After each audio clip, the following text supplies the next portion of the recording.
Hello again. It's great to have everyone back to hear this set of phenomenal talks. The model of color is a muse and a maverick, opening doors and raising the bar for those that come behind them. They're the ultimate American fashion pioneers. Here today to talk about the transformative impact of the American model of color on style is Caitlin Brookins, Pat Cleveland, YASHUA Simmons, and moderated by Audrey SMALTZ. Immediately followed by part 2 with Beverly Johnson, Peggy Dillard-Toone, moderated by Adrienne Jones. Hi, everyone. My name is Audrey SMALTZ, and I'm so happy to be here this afternoon with fabulous friends of mine. And I want to start off, and I'm going to introduce you to Pat Cleveland. Pat started with the Ebony Fashion Fair when she was 15 years old. And 55 years later, she's still modeling for the top designers of the world. And next to Pat is my good friend, SHAYLA Simpson.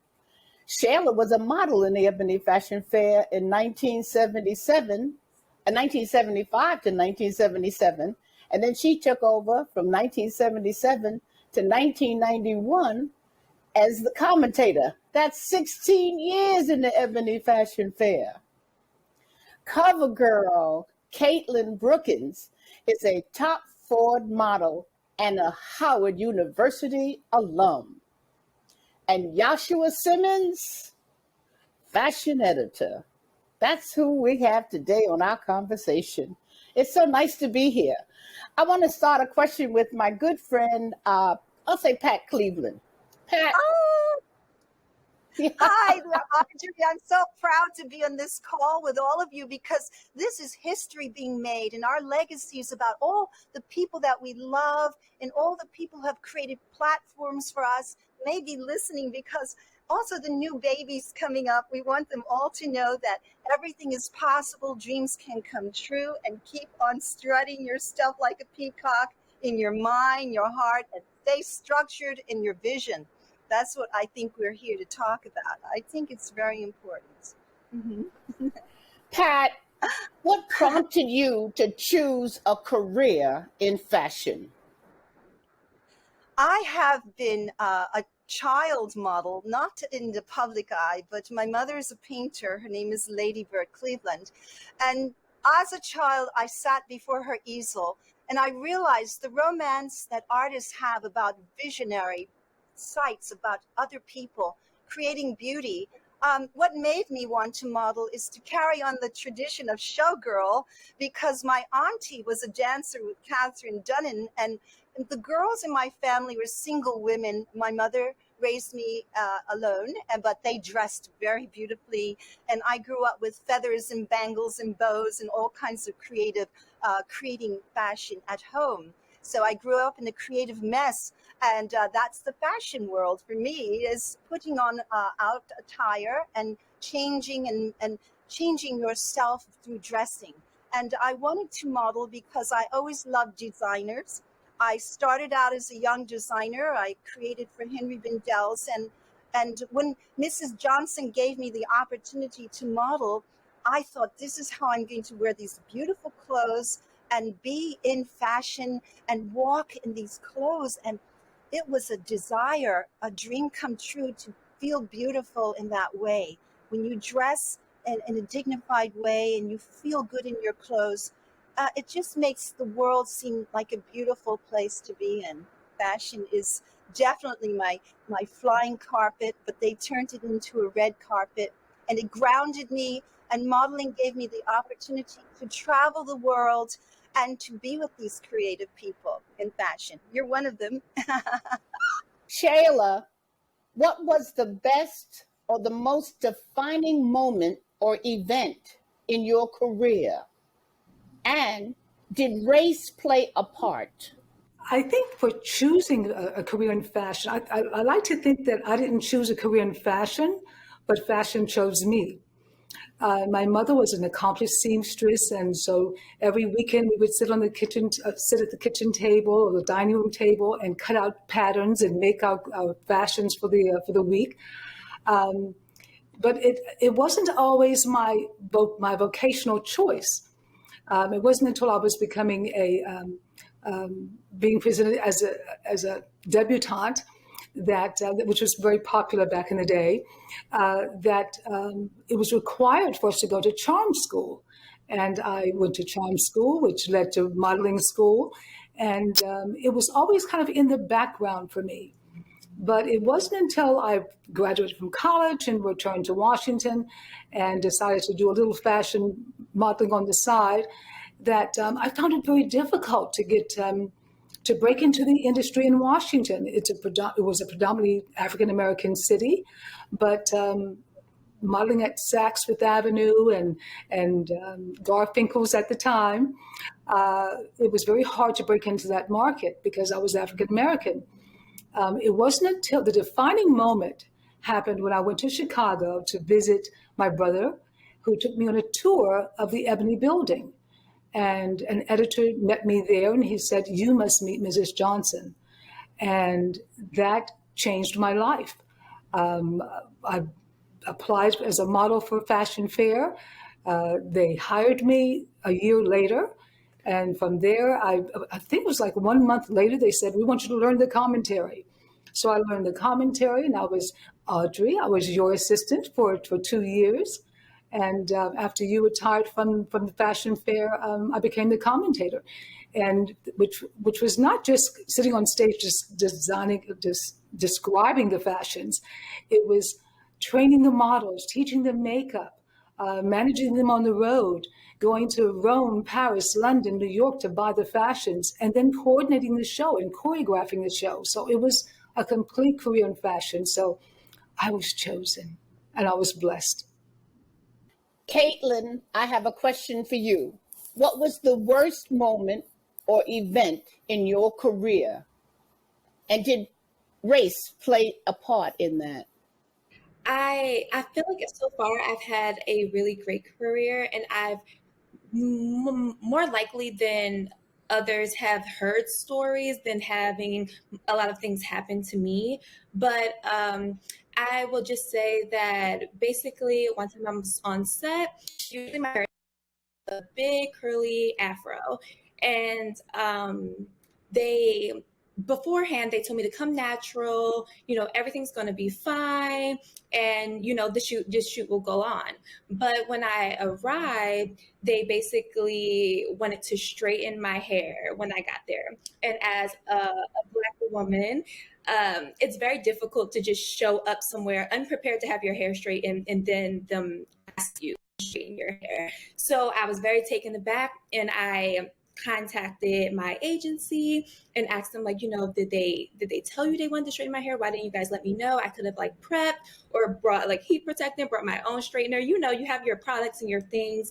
And basically my agency was just deal with it. That's what the client wants. Let them, do what they want. And this was when I first started, and I was so taken aback. I was so confused because I was you guys are supposed to have my back. You guys are supposed to, reach out to the client and maybe say hey, if you wanted a girl who was going to straighten her hair, we could have sent someone else, or whatever the case is. But that is when I really realized that you have to be your own advocate. You have to stand up for yourself, and you have to pick and choose things that you will and will not do. And for me, having my hair straightened is something that I usually don't do. And I don't do it for a particular reason, because I want to put out the statement that Black hair is beautiful, no matter what condition it is, whether it's curly, whether it's an afro, or whatever the case is. But that particular day, when they were being so aggressive about me having my hair straight, it really just changed my mind about a lot of things. YASHUA Simmons, fashion editor. How did you end up in this particular field or area of the game? Editor, fashion editor. So, wow. I mean, it's interesting to be in fashion because it's such a journey. And I think for someone like me, or for me in particular, I'm always looking for new and to be inspired in different ways, and especially with my career. At the very beginning of my career, I started out in just magazines and editorial. I was an editor at the American edition of Elle magazine for 10 years. And then I worked for the publication Out magazine, where I was a fashion director. So about 2 years ago, I moved to LA, just in search of other opportunities and to be sparked in ways that I was not being sparked in New York. And, geographically being here, it just opened up so many other doors and opportunities, and it opened up my head to interests that I didn't know I had. So in the past 2 years since I've been here, I've worked with celebrity talent, styling them for carpets and videos. I've worked on HBO's Insecure, where I costume design alongside Shiona Turini. I still work and contribute to magazines, and as an editor, where I'm styling stories for Harper's and Vogue and other international publications. So I think, how did I get here? It's been like a journey. I always say I'm not really sure what I like, but I know what I don't like, and I'm always just on this journey to to let whatever is going to happen reveal itself. I'm kind of in a place right now where I'm thinking about, what do I want to do next? Sort of like, what's the end goal? Like, what's purpose? What do all these things look like? And I've sort of walked through life very successfully, and everyone's different, but very successfully in allowing the thing to reveal itself. And that's allowed many, many opportunities for me to work on different projects. Wow. Great. Pat, for you, which historical figure do you most identify with? Oh, I love Josephine Baker. I love Josephine Baker because she can dance and sing. Oh la la, chérie, mon petit tonkinoise. Makes you want to speak French, eat, live, wear furs, have a dog. All those lovely, joyous things. Have a spirit of bravery, get medals, save people, adopt children, all those lovely things. And my great aunt was her Sunday school teacher, so she's been in our family story. My aunt used to dance in her one of her things. U.B. Blake. I knew U.B. Blake as a child, and he knew Josephine, and my mom and Josephine, and oh my God, she's in our history, and I love her so much. Even now, she's never gone from my heart. Oh, absolutely not gone. Great. I love her. And for you, Shayla, the question is, which talent would you most like to have? Oh, that's a good one. That's one of my favorite questions. I love that question. You like that one? I think I would love to be able to sing. I know when I hear music, it just moves my soul. So if I could sing, it would be most fulfilling to me. Believe it or not, I actually sang in a band when I was in high school. That voice kind of left me as I grew older, but it turned into a commentator's voice. But I think it would be to sing. Great. I like to play the piano. Caitlin, what is your motto? My motto is, if not me, then who? And that just gives me a little push, a little amp every single time to know that, like, it's me. Everything that I do has to do with me, whether I have a good day or a bad day or whatever the case is, because as a model, you don't necessarily always feel your best. Sometimes you might not feel well. Sometimes you might not look your best, or to you, you might not look your best, but to everyone else, they're like, you're great, you're great. But for me, it's basically just taking a look at myself and just saying, okay, like, you booked this job or you're here for this opportunity. So if not you, then who else? Meaning, like, you got to go and you have to kill it no matter what, no matter how you feel or what you're looking like. You got booked, you're here. This is your time all the time. So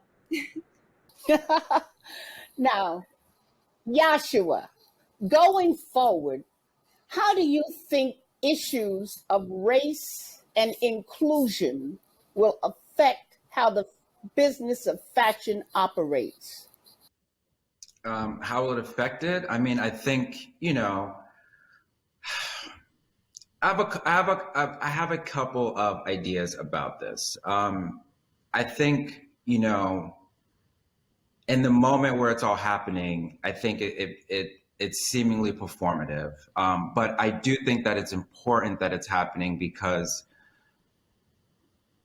it'll catch up to itself. And I think that fashion to me is always interesting because for me, it's never about the moment that is more important. It's about like the historical imprint that it leaves. So it's like in 10 years, when we look back on this, we will very clearly be able to see the change and to see where it all morphed and where it shifted. In the moment, maybe not so much, but I think as we look at it on a spectrum and like a timeline of history, we'll see that. And I think moving from this point, because it is such a hot topic and because it is such a concern and a thing that everyone sort of has to show up to and respond to, I think that as we go forward, it will sort of plateau in a way where it's not so in your face, but I think that it would have left its mark in a way that we will be able to see change in hindsight. Thank you. Wow. Miss Pat, what do you consider your greatest achievement? My greatest achievement is staying alive. I mean, really, all that you have to do is model. Oh, you have to be an athlete, and sometimes you can't eat, and there's no food, so you just get wise and you start to nourish yourself. And well, I think that it's important to respect yourself at all times. And I think my greatest achievement in things is I just stay in that happy, joyful place. And I think people can feel that. And maybe that is how I can nourish. That is my greatest achievement. Nourishing people in joy and being, I'm so grateful for everything that happens to me that when I put on a piece of clothing, it's just like heaven. And I think people feel that in the fashion world that, fashion is a bit of heaven, because it's frivolous and fun and practical, and there's so much to say how expansive it can become. And now the road is open, and I think I let people realize just to keep going, just keep going and enjoy what is around you in fashion. That's kind of it. I don't know. Great.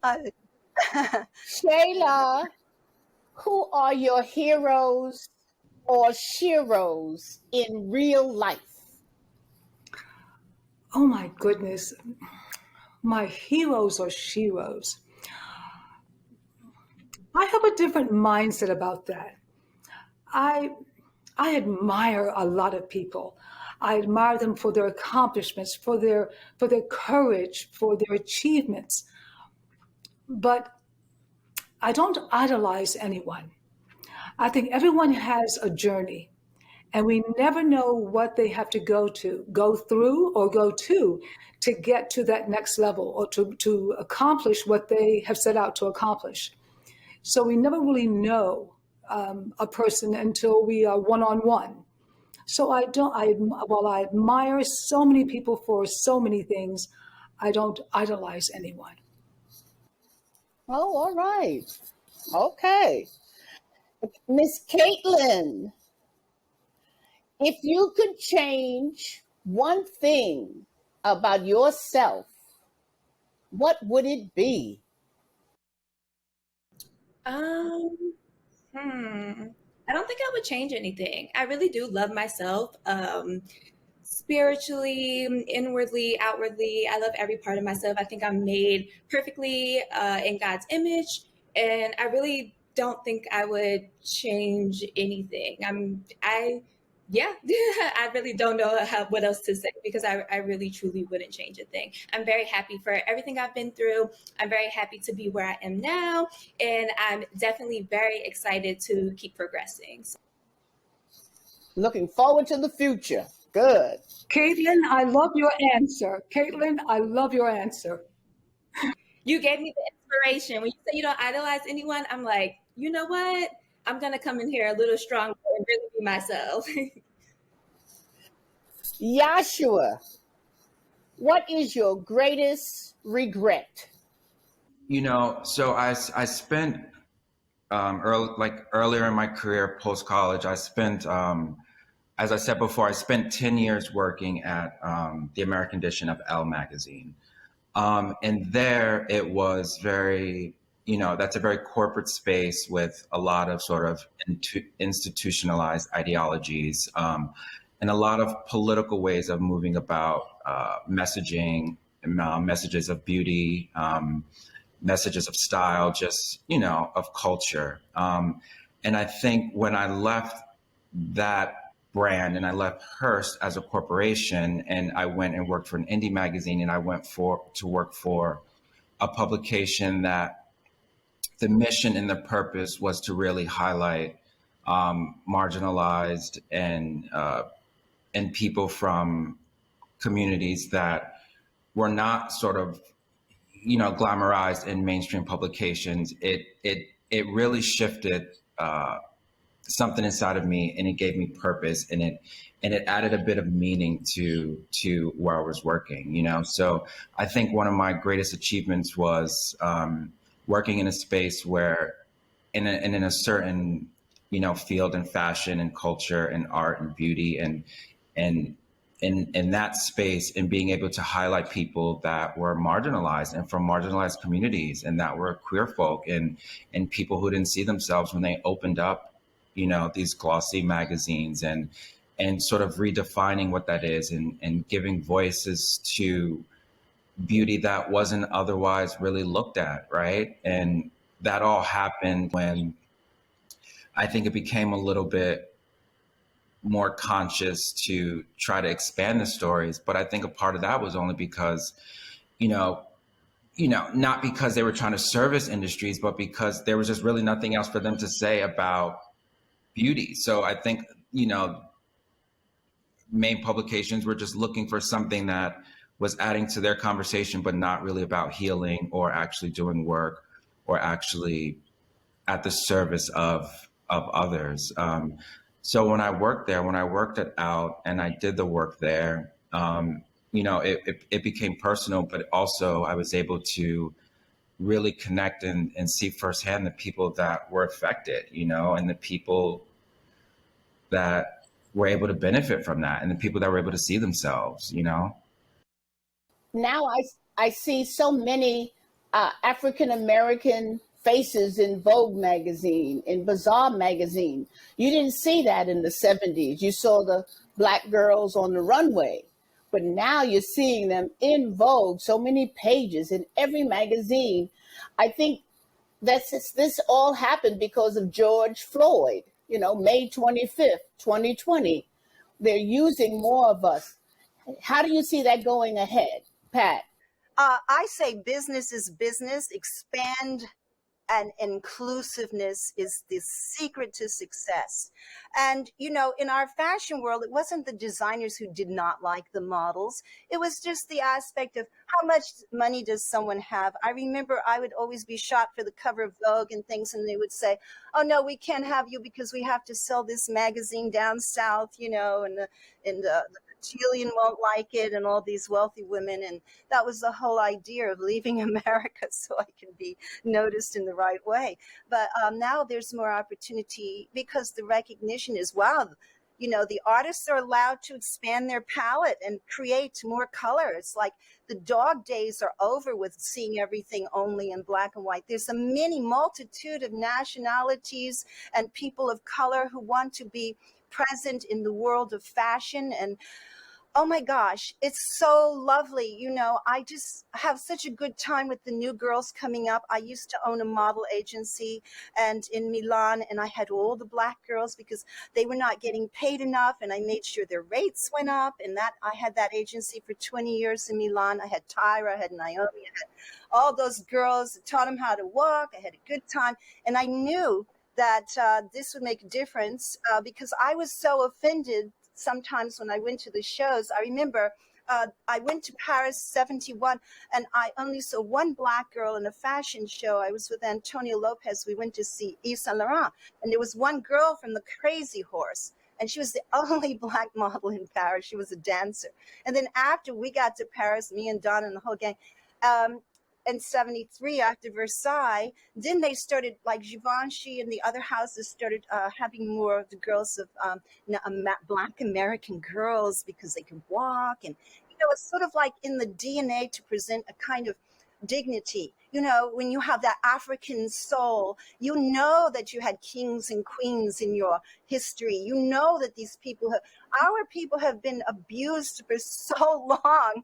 It's time. Give us a break, please. I mean, this is a country we built on our backs. Architects, nurses, babysitters, everybody who added to the growth of this country, and we deserve a break, and we're going to take it and expand and never exclude anyone, because that's our soul. We always are inclusive, and that's the big deal.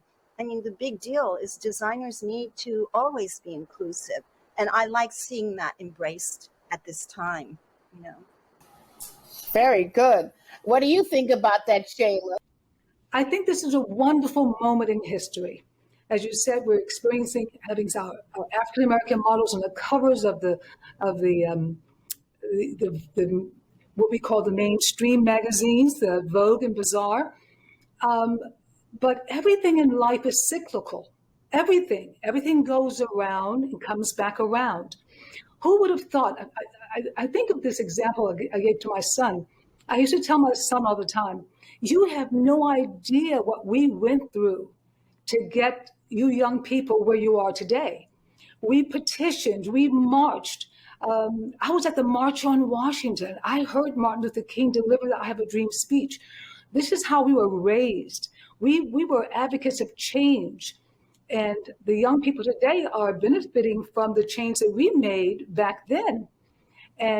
But who would think that now, in the political climate we're in now, that we're back to the same stage of the George Floyd incidents, and demanding respect as African Americans. So everything in life is cyclical. So we can't rest on our laurels. We can't take it for granted that it's always going to be this way. That now that we have African American models on the cover of Vogue and Bazaar, it's always going to be that way. We have to continue to create opportunities for ourselves. We have to create platforms for us to show our talents, and not only expect the Caucasian magazines to validate us. And that's what Ebony magazine did. They said, there's Life magazine that highlights the the Caucasian community.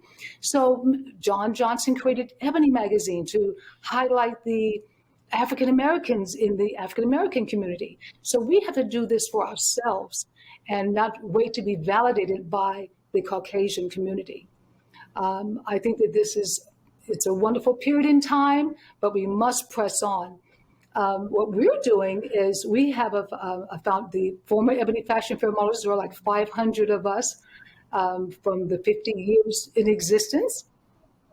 Not just models, commentators, wardrobe staff, bus drivers, the whole team that traveled on that Greyhound bus for 50 years. Stage managers, absolutely. So we created, from the leadership of Faye Clerk Mosley, who was driven with the passion of uniting all the former Fashion Fair cast, and created a foundation called FLAIR. FLAIR is an acronym for Fashion Legacy Association for Industry Recognition. And that's what we do. We recognize the people in our industry that have carved the way for us in the past. And not only that, we provide scholarships to aspiring fashion designers to inspire the new young people for the future. So we need more of that. We need to create platforms to highlight our own people and show our talents. And Audrey, you created a wonderful business, the Ground Crew, which actually hired people to work the shows in New York backstage. And so these are opportunities to include our African Americans in the fashion industry. And once we create these platforms for ourselves, the others will notice. All right. Audrey, I want to know where you got that splendid voice and all that passion. I mean, I know you've been close to great musicians and great people all your grown-up, young, beautiful life. And can you give us a point where you realized you had created your platform? Can you tell us about that moment? I really can. I was very young. In fact, I think it was 1955. And I was at the Ophelia DeVore School of Charm. And in those days, we didn't call fashion shows. They were called fashionettas. And Mrs. Ophelia DeVore used to do the commentary, and we used to model. And she would sit at a table, and she'd have her microphone, and she was talking about what the models had on. And I went up to her one day, and I said, Miss DeVore, I can do what you're doing. She said, well, sit down here and just do it. And I sat there with her, and I started talking about the models. So I left modeling because the commentators were making $50 to do a fashion show. Models were making, in those days, $15, and you had to bring your own clothes. And my mother used to come and say to me, Audrey, I'm watching you. Do not lick your lips. Audrey, do not say Audrey, do not say so. I kept that in mind. My mother was the critic of critics. And what I really learned was never to read a card, because the girls used to write out their cards and they would give you the wrong card. They didn't have dresses back in the day. You had to dress yourself. And I would get the card would say green, and she had on a red outfit. So I stopped looking at cards and I started looking at the models. And that's how I got into commentary. And I just love it. I just love talking. In fact, sometimes I talk too much. Caitlin, what prompted you to choose a career in fashion? I started doing a few small things when I was at Howard. Everybody at Howard, when you go to class, you dress. It's a fashion show. There's no sweats. There's no Nike workout, outfit to go to class. Girls have on heels. They thrifted. I know thrifting is like a huge thing now. It was been a thing for us, and people would always want to dress me, or, if they had a fashion class and they needed a model, like I would be their model. And then I ran into a girl who did PR, and she was doing like the styling for Good Day DC, where they like do like the hottest look or whatever. And she brought me in, and I did that for a little while. And I just really loved fashion. And when I graduated and moved to New York, I started working in a showroom. I worked in Anna Sui. I worked in a few different showrooms, but they would always use me as their model. And one day, because I worked for them, so they would use me for free as their model. But one day, people actually paid me to be the model, and I was like, I couldn't believe it. I was just like, wow, I didn't know models made this much money. This is like what I make all week, and I just made it in a few hours being here. And I was literally so shocked, because where I come from a single mother, she worked a regular 9-to-5 job. I literally didn't even realize that you can make such a large amount of money in such a small time. So then I started putting myself out there as if I was a model, without an agency or anything. I was just basically like, yeah, I model, like, I'm a model, whatever. And a woman asked me to be in her show, which was a very, very small show. But from there, I met a girl named Jasmine Staten, and she introduced me to her mother agent, and he sent me to South Africa, and that's where it all began. I went through development, and when I got back, I signed with Wilhelmina, and from there, now I'm with Ford. Caitlin, have you learned anything today from what these friends of yours, your new friends who are much older than you, what did you learn today, Caitlin? For sure. I definitely learned about flair. I was waiting to see if you were going to ask me the same question, because I was going to say, I would love to see more Black people behind the scenes instead of just models, like casting directors, which is super duper important, hair, makeup, styling, etc. A lot of the time I get on set and there isn't a Black face at all, or even a face of color. So when I heard about Flair, I'm like, wow, that is actually really cool. I didn't even know that there was a whole organization based around basically bringing the Black people into fashion, whether it's scholarship or behind the scenes or whatever the case is.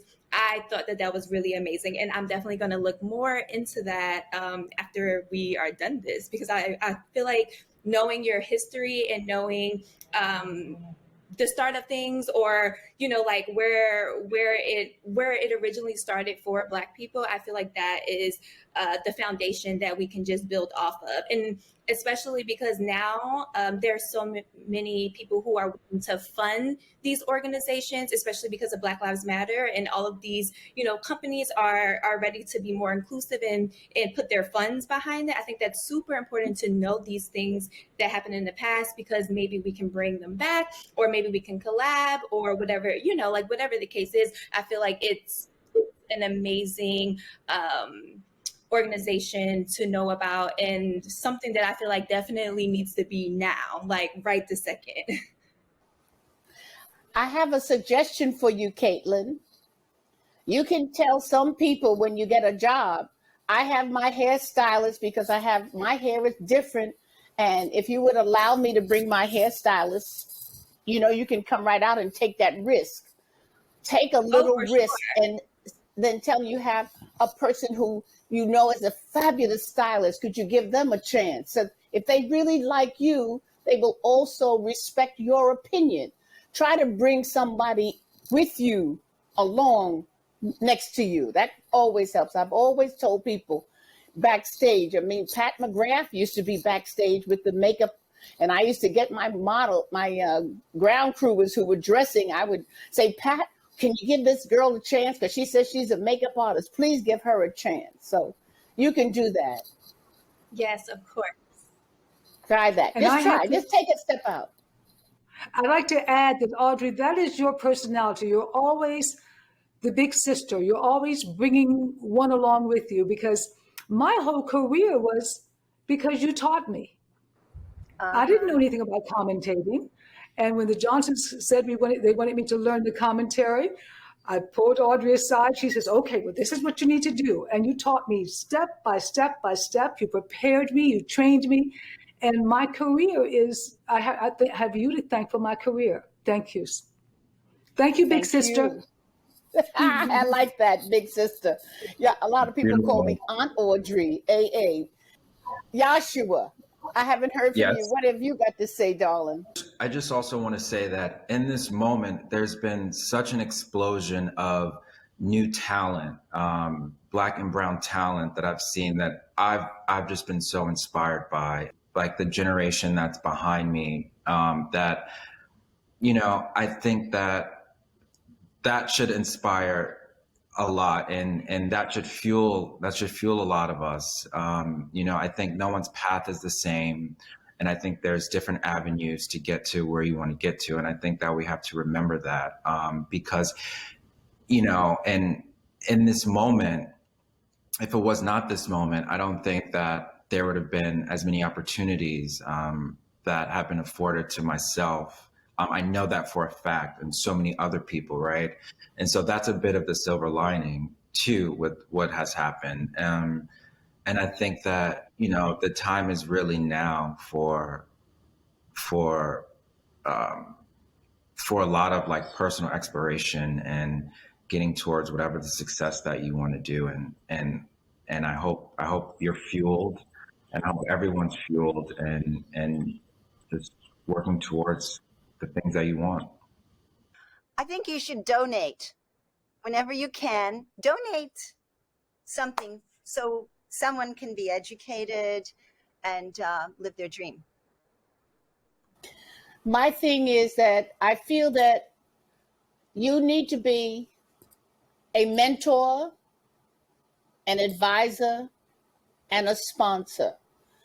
And you need to find young people who are willing to learn and share with them the knowledge that you have and that you have attained over your many years and all of your experiences. So I always tell everybody you need a mentor, an advisor, and a sponsor. It could be the same person or it could be three people. And I would say what I said before, which is create opportunities, create chances for young people to express themselves creatively and showcase their talents.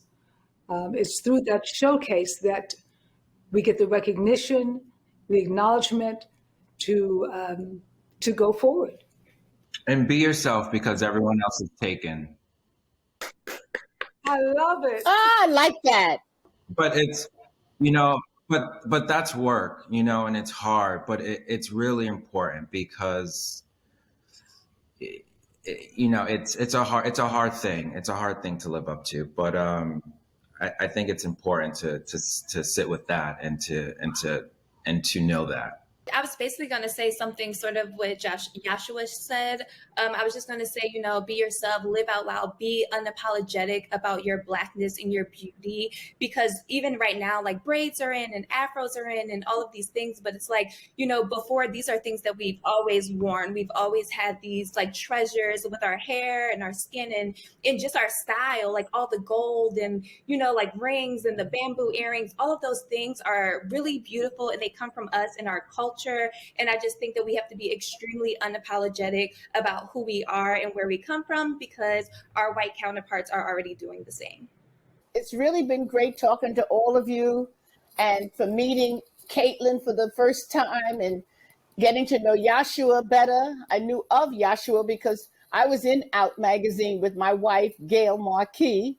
And so it was nice to meet, but to see my good friend, Pat Cleveland, and I knew Lady Bird very well. And Shayla was the best assistant I ever had. Shayla, it's amazing that you were on that Greyhound bus for 16 years. That's unbelievable. Boxes.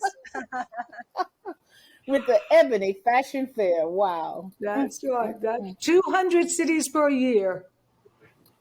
Yeah, that was right. When we first started out, we did about 73 cities or 78 cities in 93 days. We had Mondays off. Remember? We had one day off. Mondays were dark. We had like 90 cities in 3 months and no days off. Yeah, we had 200 cities in 9 months. Wow, unbelievable. Different city every day. And even now to this day, I want to go to Montana because we didn't go to Montana, and I want to go to Wyoming. There were only 5 states we didn't go to. By the time the tour was over, that was Montana, North Dakota, South Dakota, Vermont, and New Hampshire. Oh, wow. So I still haven't been to those 5 states, but I've been to all the others at least 16 times. Very good. Well, thank you so much for this wonderful conversation. I've enjoyed it, and it's a pleasure seeing you. And I say, see you soon. With a kiss. Yes, thank you. Thank you so much. Thank you.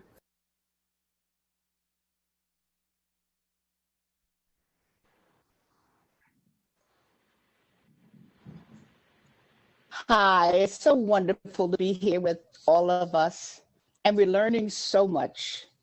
And it's so good to see so many people. I'm having a wonderful time. My name is Audrey SMALTZ, and I always like to say I was born, bred, toasted, buttered, jelly, jammed, and honeyed in Harlem. I'm a native New Yorker. Welcome to What It Takes to Be a Model. We're opening for questions. I know people have questions for us, and we're ready to answer any question we have to.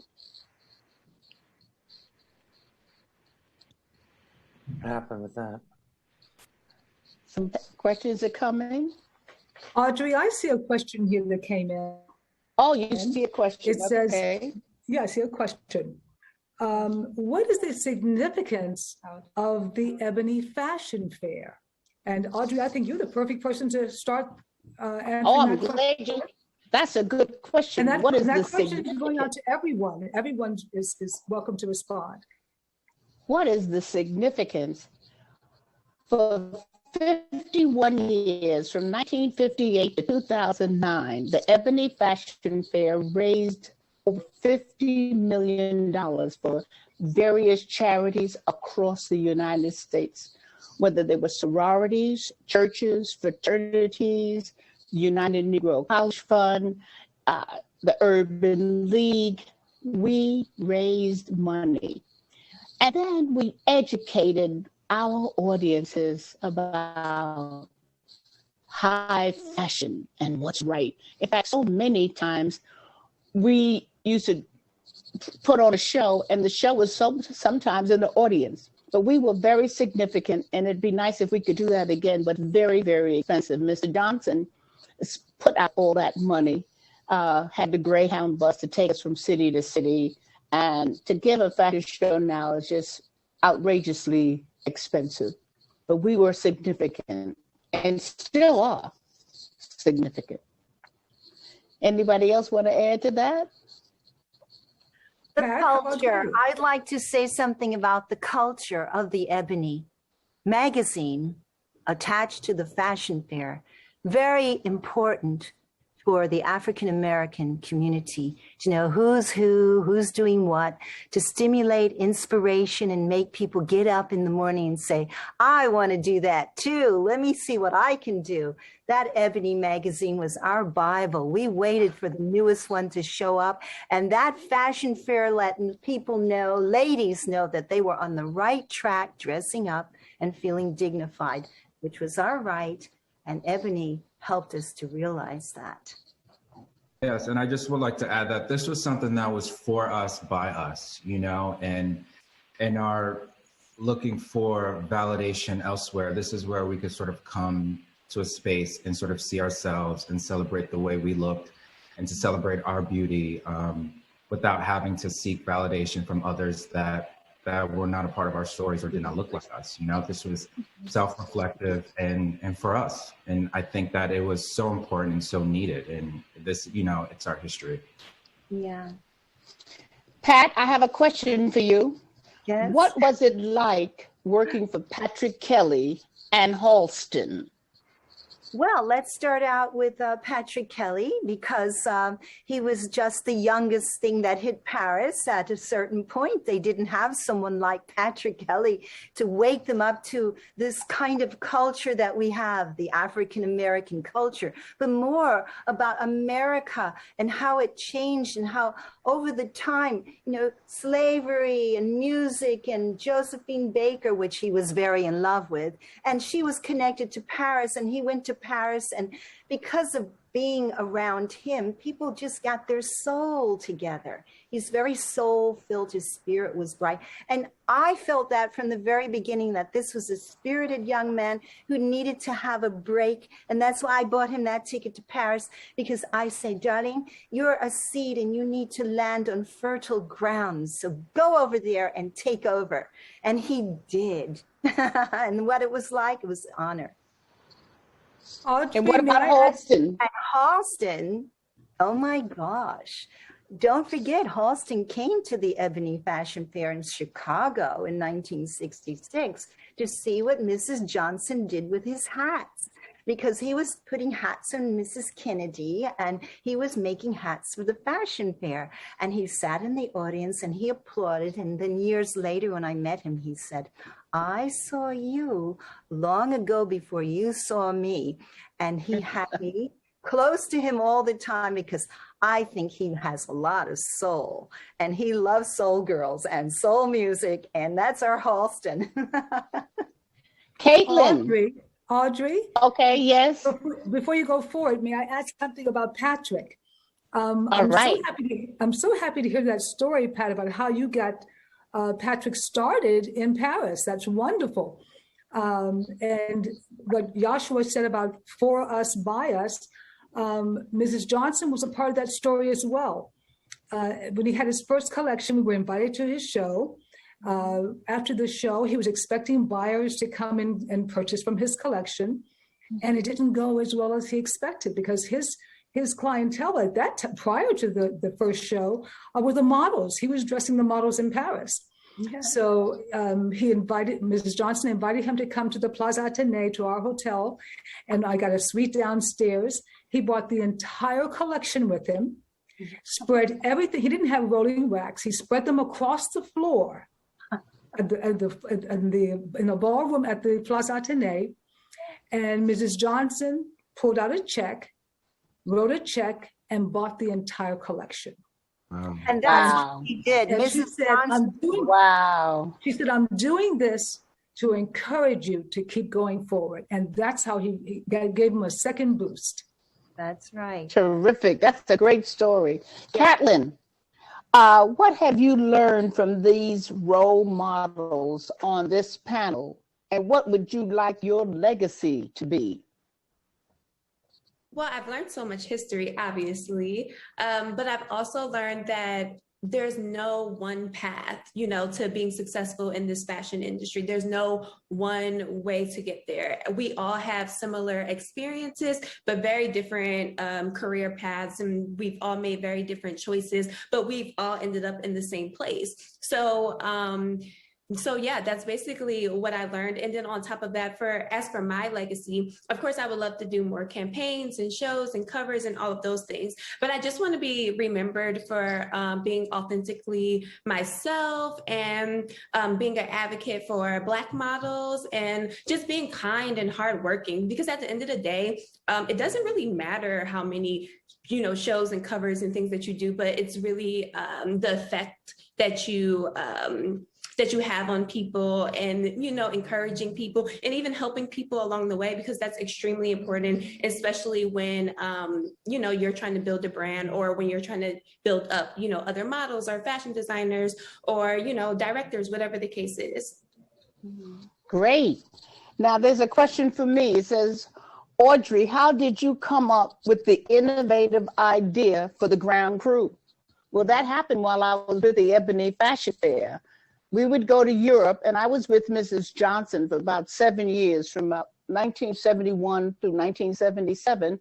And we went to Europe twice a year for couture, which was in July, and ready to wear, which was usually in April or maybe March, but usually April. And we didn't always get invitations to all the fashion shows. The designers wouldn't always send us an invitation to the Plaza Athénée, our hotel. And so at that time, Black models were hot, and I was much thinner. And I would go backstage with the models. And Uh-oh. Did we lose you, Audrey? Yeah. Well, I'll kind of jump in. I know part of the story. Pat, you can help out with this as well. So that's how I got the ground crew started. Oh, I knew that. We lost. I knew that I wanted to start a ground crew in New York City because I knew most of the designers in New York. And that's how the ground crew got started, because I saw the chaos, what happened backstage in Europe.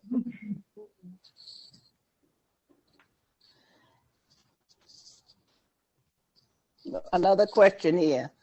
Shayla, can you say more about the association that you have helped to organize related to the people who worked with the Ebony Fashion Fair? And how are you documenting oral histories, photographs, artifacts, etc., for everyone's contribution in the Ebony Fashion Fair? Absolutely. I'll start from the beginning, which was over 20 plus years ago, when Faye Clerk Mosley, one of our models, who was on tour for 1 year, called me about 1 million times and said, Shayla, I need you to have a Facebook account. I need you to go on Facebook and reach out to all the former models. I want to pull them together. We have a wonderful resource. We need to come together, and we can do a lot for our industry. So I gave her she created my Facebook page, password, everything. And that weekend, my computer crashed. I got over 1,000 emails. And this was, 20 plus years ago. My computer crashed from people responding, saying they were interested in information on the Ebony Fashion Fair. How could they become involved? And at that time, she was just trying to create a reunion, just to get us together, just to get to the next step. So fast forward, 2013, I think, is when we finally came together with our first reunion in Los Angeles. It was a wonderful, wonderful moment. We were at the African Museum of Art in Los Angeles, had our first reunion, and we said, we've got to do something more than just come together and have a party. So we formed a nonprofit organization called FLAIR, and the acronym is FLAIR, Fashion Legacy Association for Industry Recognition. And the goal is to recognize people in our industry, models, fashion designers, people who work backstage, stylists, and keep this going, like you said, for us, by us, YASHUA. So the organization has grown. We tried to take it to different cities like the Ebony Fashion Fair did, but Faye is the driving force behind the whole foundation. And she's based in Los Angeles. So our reunions are in Los Angeles. And now we provide scholarships for aspiring designers, aspiring models. And we get together every 2 years. We missed last year. So hopefully in 2022, we'll come together again and provide more scholarships to inspire our young people to go forward. Thank you, Shayla. Now this question is open, so whoever wants to jump in on this one. What do you think about Billy Porter not being invited to be on the cover of Vogue and Harry Styles being invited instead? Anybody can answer that one. Oh, it's the same thing. It's the same thing, making choices and making decisions. And I don't know, it breaks my heart in a way. Yes. Sometimes it seems as though our white counterparts have a little bit more freedom in expressing themselves, and the audience accepts them a little bit more. Billy Porter is a proud gay Black man, and if he was on the cover of Vogue in a dress as, what's the other guy's name now? I can't remember. Harry. Yeah, Harry Styles. I feel like it probably would have been a different reaction. And I feel like maybe they just chose this safer bet. But I mean, huge fan of Billy Porter. He is amazing, like superb. And he obviously deserved to be on the cover for sure. That's what I think. I think very simply, it's beyond the cover of Vogue, right? I think that, as time and time has shown, is that, we don't get props where they are due. And that is just sort of fact, right? So I think that what he's talking about is bigger than the cover of Vogue. And us just not getting props where they are due, very simply, without, bashing anyone or, talking about Harry, or it's just like, give us our props. Like, give us our props, it's like, what is the problem with giving us our props, period? This is the last question. How did you all become interested in fashion, and what information would you give a young person interested in fashion? I would say keep your eyes open to what inspires you. If you feel like being dignified in the way that you dress yourself for the job, and you start to take attention with the idea of creating clothes, if you're interested, actually go into the school and learn how to do that technical thing. And in fashion, there's so many opportunities. If you really love something and you're passionate about it, I think that kind of strength and, constantly going for it, it's very important, to put yourself first with, this is something that's real and it's not frivolous, and I can live that lifestyle. You have to go for that lifestyle and apply it to yourself. Well, our time is up now, and I thank you so much for all those good answers. And I know we've helped you out there.